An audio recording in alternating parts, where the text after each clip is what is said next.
Jammers, welcome back to Jam Fast and our Jumpstart course. In this video, we're going to be going over our next two chords, the D major and the E major.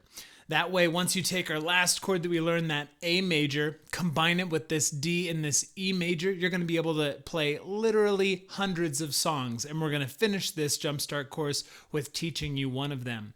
So stay tuned, buckle in, grab your guitars. We're going to start going through the D major and the E major chords.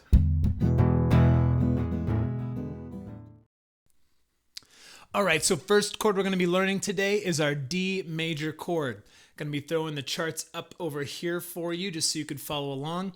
If you don't know how to read charts yet, don't worry. That's going to come in a later video, but just stick with me. I'm going to walk you through this, okay? So in our D major chord, there's a couple of things that you could see going on up there in that chart. We see numbers inside of those little black circles. Those are going to correspond to our finger numbers. If you don't know or remember your finger numbers, jump back to that earlier video labeled finger numbers. Watch it, orient yourself, come back to the video, but it's simple. First finger is our index finger, second, third, and fourth. So you can see on that D major chord, we're only using 1, 2, and 3. The next thing you'll notice up there on that chord chart is there's a little O above the fourth string. That means we play that string openly. You could think of it as O for openly. And then above that fifth and sixth string, you could see there are two X's. That means we do not play those strings. So in the D major chord, we're only playing strings 1, 2, 3, and 4. So grab your guitar, grab your first 3 fingers, and let's make this D major chord. You're going to take your first finger. It's going to come up here on the 3rd string of the 2nd fret. I'm just going to play that string by itself, just so I can make sure there's no buzzing or muting. You don't want to play a note, or another word for that is fretting a note. You don't want to fret a note and have it sound like this. That's kind of like muting noise, or a, you really want to push directly down on that string right in the middle of the fret, even just behind the 2nd fret bar. If you'd like, but I generally like pushing down directly in the middle of the fret to get that nice crisp tone. All right, so leaving our 1 finger there, I'm going to take my 2nd finger, my middle finger. It's also going to be on the 2nd fret, but it's going to come down here on the 1st string. Again, going to play that by itself just to make sure it sounds nice and clear. And now I'm going to play both the 1st and the 3rd string together just so we can hear the nice harmony. All right, now leaving those 2 fingers there, we're going to bring our 3rd finger. This is the toughie. You're going to bring it up here on the 3rd fret of the 2nd string. And now again, just playing it by itself, making sure it's nice and clear. All right, great. And now just for the fun of it, I'm going to have you pluck the 4th string openly, which means we don't push down or fret any string with the finger. So we're just plucking this string, making sure we don't get any buzzing. What you're going to want to watch out for is your 1 finger, your index finger, too far north on that 3rd string and accidentally hitting the 4th string. So if you're hearing that kind of a sound, that buzzing to a stop, that means your 1 finger is too far north of the 3rd string. So make sure they're coming directly down on the strings.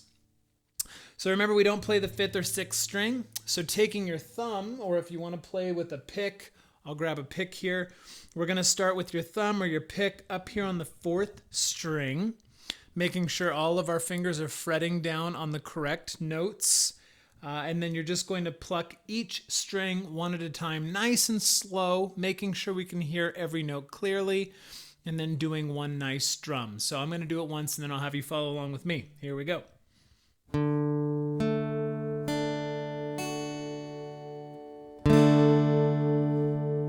Okay, so now you follow along with me. We're going to start up here on that 4th string. 4, 3, 2, 1, strum. How does yours sound? Remember, if you hear any buzzing or muting, simply just look down here at your fingers and try to analyze what the issue is before you move your hand. So you could see, okay, maybe my third finger, the bottom of my third finger is falling down on that first string. If you're getting on that first string, it's probably because that third finger is falling too far south on that second string. You want to make sure they're coming directly down in the middle of the frets. All right? All right, and our second chord that we're going to be going over today is our E major chord. I'm going to throw the chord charts up here again. And again, you can see we're just using our 1, 2, and 3 fingers. So this chord chart, however, you might notice there are no X's above any of the strings, which means we play all of the strings 6, 5, 4, 3, 2, 1 on the E major chord. You will notice there's a little O above the 6th, 2nd, and 1st strings, which again, we remember O means openly. So with our other 3 fingers, let's make this E major chord. Number 1 finger, index finger, coming down on the 1st fret of the 3rd string. Again, just gonna play it by itself. Making sure you get that nice, clear, crisp sound. 2nd finger, middle finger, gonna stretch all the way up here to the 2nd fret of the 5th string. And our 3rd finger, that ring finger, is gonna plop down just below it, also on the 2nd fret of the 4th string. Now this time, we're gonna play all 6 strings, but first play each note in succession just to hear if there's any buzzing or muting, and then we'll do a nice strum. Again, I'm gonna do it first, and then I'll have you follow along. So we're gonna go like this: 6, 5, 4, 3, 2, 1, and then strum. All right, so get your guitars. Let's make that E major chord. Grab your pick or your thumb. I'm gonna start on the 6th string, and here we go. 6, 5, 4, 3, 2, 1. Strum. How does your chord sound? Again, leave your hand there. If there's any buzzing or muting, look on down, see what's going on. Are you coming directly down on the strings? Are your strings coming more at a horizontal over the strings, or vertically right down on top of the strings and the frets themselves? Making sure everything is right in the middle of the fret bars, not above a fret bar. Make sure you can get that nice, clear, crisp sound before moving on. All right, so I hope you got your D and your E major chords down. Combining those with that A major chord, we're going to get on to a later video learning your very first song. So hope that was educational. Hope you had a lot of fun. Stay tuned for the next video, jammers, and we'll see you then.